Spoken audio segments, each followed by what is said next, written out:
दरम्यान एकनाथ शिंदे परतलेले आहेत मुंबईमध्ये आणि दरेगावातून परतल्यानंतर त्यांच्या बैठकांचं सत्र आता सुरू झालंय। शिवसेना आमदारांची मुख्यमंत्र्यांनी बैठक बोलावली आहे। आज दुपारी ही महत्त्वाची बैठक वर्षा किंवा नंदनवनला होणार आहे असं सूत्रांनी सांगितलंय। एकनाथ शिंदे महायुती सरकारमधल्या आपल्या सहभागाबद्दल आमदारांना या बैठकीत मार्गदर्शन करतील असंही कळतंय। या संदर्भात आपण आणखीन चर्चा करूया। आमचे प्रतिनिधी अजय माने आपल्या सोबत आहेत। अजय, आज ही बैठक होतीये, महत्त्वाची बैठक असणार आहे, पण त्याचबरोबर कुठल्या पद्धतीने आपली भूमिका मांडली जाईल, कशा पद्धतीने शिवसेना आपली भूमिका ठाम करण्याचा प्रयत्न करेल?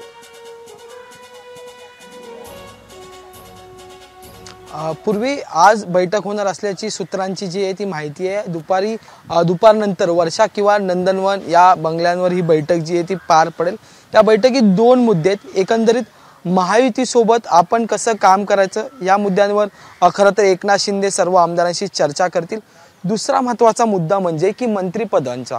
खरं तर आपण पाहिलं गृहमंत्री पदावरून खूप महायुतीमध्ये जे ती रस्सीखेच होताना पाहायला मिळते आणि त्याच पार्श्वभूमीवर 13 मंत्रिपदं जी आहेत ती एकनाथ शिंदेंच्या शिवसेनेच्या वाटेला येणार असल्याची माहिती सुद्धा समोर येताना पाहायला मिळते आणि त्यामुळे या 13 मंत्रिपदांवर कोणाकोणाची वर्णी लागणार या संदर्भातल्या सुद्धा चर्चा ज्या आहेत त्या आजच्या बैठकीत होणार असल्याची माहिती आहे। त्यामुळे आज दुपारनंतर ही बैठक पार पडणार आहे। नेमकं या बैठकीत काय घडते हे पाहणं महत्त्वाचं ठरणार आहे। पूर्वी धन्यवाद अजय, आपण दिलेल्या माहितीबद्दल।